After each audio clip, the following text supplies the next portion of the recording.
कहेंगे कि मुरादाबाद आगमन हुआ है, क्या तैयारियां हैं, किस तरह की तैयारियां हैं? सबसे पहले हम मुरादाबाद के समस्त पत्रकार भाइयों को बहुत बहुत धन्यवाद देंगे कि मुरादाबाद में जब मैं आया हूं या माननीय मंत्री जी आए हुए हैं तब आप लोगों ने मंत्री जी की बातों को, मंत्री जी के विचारों को अंतर्राष्ट्रीय स्तर तक पहुंचाने का काम किया है। इसलिए पूरी पार्टी की तरफ से आप लोगों को धन्यवाद है। आज मैं आपातकाल बैठक लेने के लिए आया हुआ हूँ। इधर अनवरत 6 मंडलों में लगातार माननीय मंत्री जी का कार्यक्रम चलता रहा है। कश्यप समाज का सम्मेलन हुआ, प्रजापति समाज का सम्मेलन हुआ, गुर्जर सम्मेलन हुआ, मुस्लिमों का सम्मेलन, तमाम सम्मेलन हुए। लेकिन संगठन के दृष्टिकोण से थोड़ी सी लापरवाही यहाँ कार्यकर्ताओं के माध्यम से बरती जा रही है। तो उत्तर प्रदेश का संगठन मंत्री, संगठन प्रभारी होने के नाते आज मैं औचक निरीक्षण जिस प्रकार से होता है उस प्रकार से मैं औचक निरीक्षण करने के लिए अपने संगठन का आया हुआ हूँ। तो आज 2019 लोकसभा चुनाव को भी ध्यान में रखते हुए आज कार्यकर्ताओं के साथ बैठ करके बात विचार भी होगा। और इसके साथ साथ आने वाले जिला पंचायत के जो चुनाव है उस पर भी हम आज अपने पश्चिम के प्रभारी हैं, संगठन मंत्री हैं, हमारे राष्ट्रीय कार्यकारिणी के नेता हैं, जिले और मंडल के लोग हैं, आज इनसे हम बात विचार करेंगे। इनको ये बताने का काम करेंगे कि जो नीति और सिद्धांत माननीय मंत्री श्री ओम प्रकाश राजभर जी ने जो आरक्षण के वर्गीकरण की बात कही है कि 27% जो पिछड़ी जाति का आरक्षण है उसमें वर्गीकरण किया जाए, जिस हिसाब से एक दबाव बना करके सरकार के ऊपर दबाव बना करके और सरकार को बाध्य किया गया और कमेटियां तैयार करवाई गई। और जैसा कि आपने भी आपके ही चैनल के माध्यम से हम लोग को मिला कि सदन के अंदर में मुख्यमंत्री महोदय ने कहा था कि चुनाव के 6 महीना पहले हम लोग आरक्षण का वर्गीकरण करेंगे। तो आज अपने कार्यकर्ताओं को हम दिशा निर्देश देंगे कि आरक्षण के वर्गीकरण को लेकर के, सर्वेक्षण के बाद आर्थिक आधार पर आरक्षण को लेकर के, मतदाता पेंशन लागू हो इसको लेकर के, इसके साथ साथ प्राथमिक विद्यालय से तकनीकी शिक्षा लागू हो इसको लेकर के, जो पुलिस प्रशासन की वेतन विसंगतियां हैं, इसके साथ साथ जो इनके साथ दुर्व्यवहार किया जाता है, इनकी बातों की सुनवाई नहीं हो पाती है, इनकी मांग पूरी नहीं हो पाती है, इन तमाम चीजों को लेकर के गांव-गांव जाएं लोग और जाकर के पार्टी के नीति और सिद्धांतों को बताएं और बता करके लोगों को दल के साथ जोड़े और पार्टी को मजबूत करें। इन्हीं सारी चीजों को लेकर के आज मैं यहाँ पर आया हुआ हूँ। जिस तरीके से अभी 5 राज्यों के चुनाव हुए हैं और उसमें जो परिणाम आया उस पर क्या कहेंगे? मैं एक बात जरूर कहना चाहूंगा कि जिस प्रकार से माननीय मंत्री जी सरकार बनने के बाद 1 महीने बाद से ही लगातार सरकार की जो गलत नीतियां थी उस पर हमेशा कुठाराघात करने का प्रयास किए, चाहे वो पत्रकार साथियों के साथ अभद्र व्यवहार रहा हो, पुलिस प्रशासन के साथ अभद्र व्यवहार रहा हो, महिलाओं के साथ हो रहे दुराचार की बात रही हो, या फिर युवाओं के जो युवा बेरोजगार हैं उनकी बेरोजगारी की बात रही। तमाम तरह की चीजों को लेकर के माननीय मंत्री जी निरंतर निर्देश और उनको आगाह करने का प्रयास करते थे कि आने वाला समय बड़ा गड़बड़ होगा। जैसा कि आपने देखा कि उत्तर प्रदेश में कई जगहों पर उपचुनाव भी हुए, मंत्री जी ने कहा कि हालत गड़बड़ है वहां की, अगर आपने अपने कार्य में परिवर्तन नहीं लाया तो कुछ भी हो सकता है। जो 5 राज्य के चुनाव हुए हैं, 5 राज्यों में हमारी ही सरकार है, जिस गठबंधन में हम हैं, घटक दल हम हैं, हमारी घटक दल है भारतीय जनता पार्टी, जिस प्रकार से 5 राज्यों में उनकी बुरी तरीके से हार हुई है और कांग्रेस पार्टी स्थापित हुई है, ये निर्देश करता है, निर्देश देता है कि अभी भी समय है सुधरने का, अभी भी समय है समझने का। अगर अब नहीं सुधरा गया तो उत्तर प्रदेश देश का सबसे बड़ा राज्य है, 80 लोकसभा सीट है, कहीं दहाई भी न हो पावे।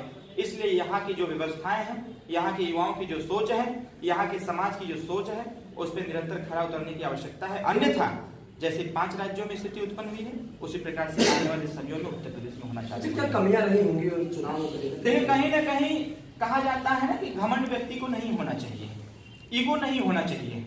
इसी चीज को निर्देश बार बार हम लोगों ने दिया। इस चीज को हम लोगों ने भाजपा के शीर्ष नेतृत्व को समझाने का प्रयास किया कि 21 राज्यों की सरकार और देश की सरकार में इस सरकार की घमंड में चूर न होया जाए। आज जनता त्राही त्राही मचा रही है, गरीब को रोटी नहीं मिल रहा है, नौजवान को रोजगार नहीं मिल रहा है, बच्चों को अच्छी शिक्षा नहीं मिल पा रही है, महिलाओं की सुरक्षा नहीं हो पा रही है। तमाम तरह की चीजों को लेकर के एक असंतोष जनता में व्याप्त था। यही असंतोष जो आसमान में उड़ रहा था उसको धरातल पर लाके खड़ा किया कि लोकतंत्र है, लोकतंत्र में ये लोकतंत्र किसी के बाप की बपौती नहीं है, ये लोकतंत्र जनता का है, जनता जो मूड बना देगी वही कार्य होगा। मैं एक चीज और कहना चाहता हूं, अभी उसी चुनाव में हमारे उत्तर प्रदेश के सीएम साहब ने माननीय मंत्री जी के लिए कहा था कि विनाश काले विपरीत बुद्धि, उन्होंने एक स्टेटमेंट दिया था जिसकी बड़े बड़े पैमाने पर लोगों ने उसको चलाने का भी प्रयास किया। तो माननीय मंत्री जी और हमारे द्वारा स्टेटमेंट दिया गया था कि समय बताएगा कि विनाशकाली विपरीत बुद्धि किसकी है। आज ईश्वर साक्षी है, जनता साक्षी है, लोकतंत्र भी जिंदा है, लोगों की उम्मीदें भी जिंदा है, इसलिए 5 राज्यों में दिखा दिया कि विनाशकाली विपरीत बुद्धि किसकी है। इसलिए मैं बस यही कहना चाहता हूँ आज कार्यकर्ताओं को अपने यहाँ थोड़ा सा बैठ करके हम बात विचार करें। 2019 को लेकर अगर क्या स्थिति है? 2019 को लेकर के स्वयं भारतीय समाज पार्टी कटिबद्ध है। उत्तर प्रदेश की 80 लोकसभा सीटों पर अपनी प्रभारी की घोषणा आज भी मैं कुछ लोगों का घोषणा करने वाला हूँ और उत्तर प्रदेश के 80 लोकसभा सीटों पर लोकसभा का प्रभारी हम नियुक्त करेंगे। आने वाले समयों में भारतीय जनता पार्टी या हमारे घटक दल या हमारा एनडीए हमारी बातों को स्वीकार करेगा, गठबंधन उनके साथ रहेगा। नहीं स्वीकार करेगा तो राष्ट्रीय प्रमुख महासचिव की हैसियत से कह रहा हूं, उत्तर प्रदेश का संगठन प्रभारी होने के नाते कह रहा हूं कि एक कहावत होता है कि बनत रहल तब बनत रहल, अब न बनी हमरे तोहरे, और रंज रहा चाहे खुशी रहा, तू अपने घरे हम अपने घरे। तो महागठबंधन जो बनने वाला है, जो तैयारी हो रही है, उस पर क्या एक शुभ संकेत है 5 राज्य का चुनाव और कम से कम ईश्वर ने सही समय पर बुद्धि दिया, लोग इकट्ठा हो गए, इकट्ठा होकर के एक दूसरे का सहयोग किए।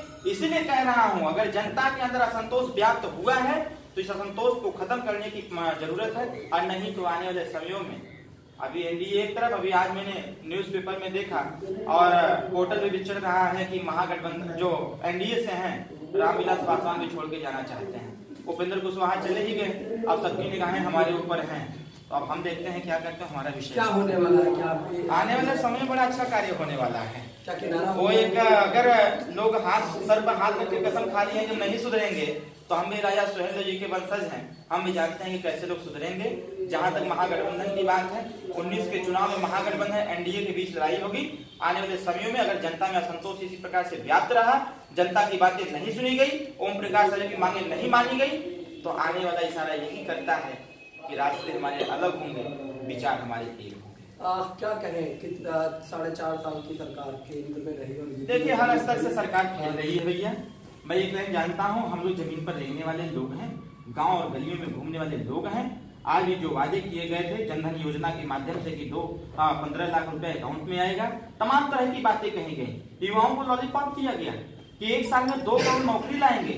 आज बेरोजगार नौजवान रह रहा है, high school, inter, BA, MA, net qualify, GRF, PhD हो गया, उसके बाद भी ट्रैक्टर पर माटी लाद रहा है। आज का नौजवान पढ़ा लिखा है, चाहे अशिक्षित हो चाहे कोई व्यक्ति हो, राजनीति के प्रति जागरूक हो चुका है। वो जान गया है कि सिर्फ लंबे लंबे भाषण हैं, लंबे लंबे वादे हैं, उन वादों में कोई इरादा नहीं दिखता है, उन वादों का कोई रास्ता नहीं दिखता है। इसलिए हर वर्ग के लोग, हर समाज के लोग इस चीज को जान लिए हैं और इसीलिए उत्तर प्रदेश नहीं, देश नहीं, अंतरराष्ट्रीय स्तर पर ओम प्रकाश राजभर की बातों को स्वीकार किया जा रहा है। हर वर्ग के लोग ओम प्रकाश राजभर के साथ जुड़ने के लिए तैयार हो रहे हैं। 2019 के चुनाव में अगर ओम प्रकाश राजभर की बातें स्वीकार नहीं की गई तो आने वाले सदियों में ये जनता जिधर कहेगी उधर हमारा रास्ता चलेगा। 4.5 साल की सरकार को कितने नंबर दिए? हम तो पहले ही से 0 नंबर देते चले आए। अभी बुलंदशहर में इतना बड़ा हादसा हुआ, उसे क्या कहें, ध्रुवीकरण? ये देखिए, ये मैं बताऊंगा आपको, ये पता नहीं क्या एक ऐसी विसंगतियां हैं।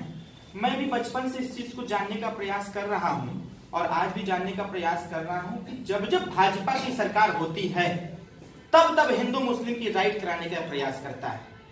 और अब तक 2017 से लेकर के अभी तक लगभग 109 ऐसे दंगे हो चुके हैं इसी सरकार में। तो कहीं ना कहीं ये इस बात का द्योतक सिद्ध करता है कि ये बनी बनाई प्लानिंग थी।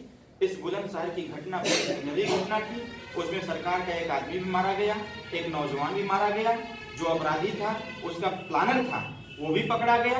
कहीं ना कहीं ये घटना दुर्भाग्यपूर्ण तो मैं नहीं कहूंगा, लेकिन ये पूरी प्लानिंग के साथ किया जा रहा था कि हिंदू मुस्लिम राइट किया जाए। और जिसको आपके इसी मुरादाबाद से माननीय मंत्री श्री ओम प्रकाश राजभर ने पहले दिन कहा था कि भारतीय जनता पार्टी, विश्व हिंदू परिषद, बजरंग दल और आरएसएस की देन है कि बुलंदशहर जैसी घटना हुई। बहुत बहुत धन्यवाद।